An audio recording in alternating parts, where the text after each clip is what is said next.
Friends మనమైతే ఈరోజు chicken Frankie ఎలా తయారు చేయాలో అయితే మీకు అందరికీ చూపిస్తాను. బయట ఏదో వర్షం పడుతుంది, మనకి మంచి చల్లచల్లగా ఉంది.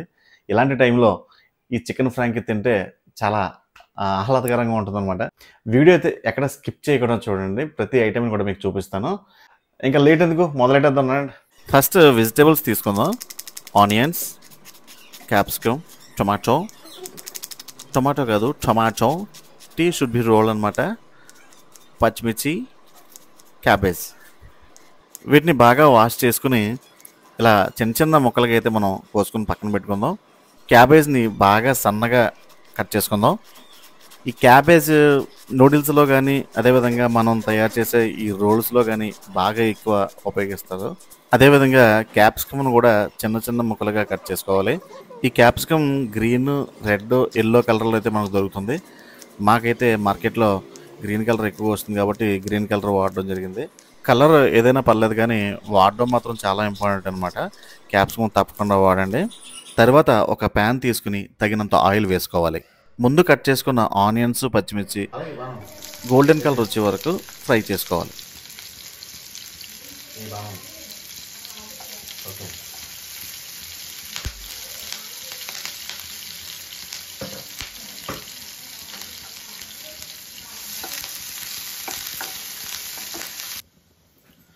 ఇప్పుడు చికెన్ కీమా వేసుకుని బాగా ఫ్రై చేసుకోవాలి.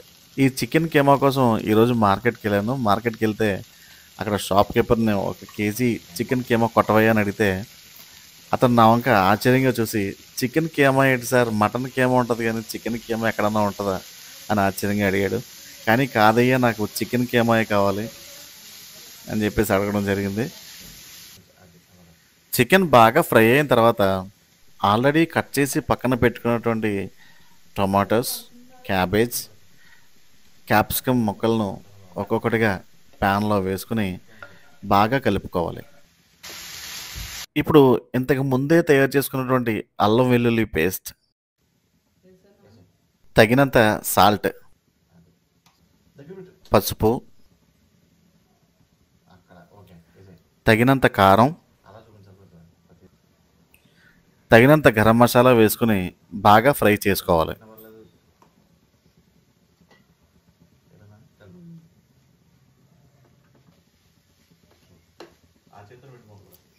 ఇప్పుడు కొద్దిసేపు స్టవ్ సిమ్లో పెట్టుకుని మూత పెట్టుకుందాం. ఇప్పుడు వేరే ప్యాన్ తీసుకుని ఆయిల్ అప్లై చేసుకోవాలి. సూపర్ మార్కెట్లో తీసుకున్నటువంటి ఇన్స్టెంట్ పరోటా అయితే ఇప్పుడు ప్యాన్లో వేసుకుందాం. నాకు పరాటా ఇష్టం కాబట్టి దీన్ని యూజ్ చేస్తున్నాను. దీనికి బదులుగా మనం ఇంట్లో తయారు చేసుకున్న చపాతీని కూడా యూజ్ చేయొచ్చు.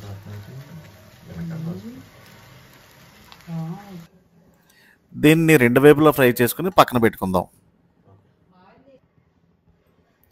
ఇప్పుడు అదే ప్యాన్లో ఆయిల్ అప్లై చేసుకుని ఆమ్లెట్ వేసుకోవాలి.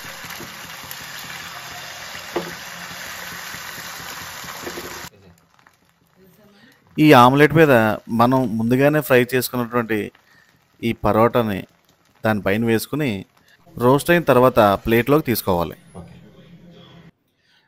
ఇప్పుడు ముందుగా తయారు చేసుకున్నటువంటి స్టఫ్ని అదేవిధంగా ఇప్పుడే తయారు చేసుకున్నటువంటి ఈ పరోటాని పక్కన పెట్టుకుని ఈ పరోటా మీద ఈ మయోనీస్ అయితే మనం బాగా అప్లై చేసుకోవాలి. ఇప్పుడు ఈ చికెన్ స్టఫ్ని ఈ పరోటా మీద లైన్గా వేసుకుని ఒక రోల్ లాగా చుట్టుకోవాలి. చూసారు కదా, ఇక్కడ చూపించిన విధంగా రోల్ చేసుకుని మధ్యలో అయితే నీట్గా కట్ చేసుకుని సాస్ వేసుకుని తింటూ ఎంజాయ్ చేయాలి. ఈ ఐటెం చూస్తుంటే నాకు సాంగ్ అయితే గుర్తొస్తుంది.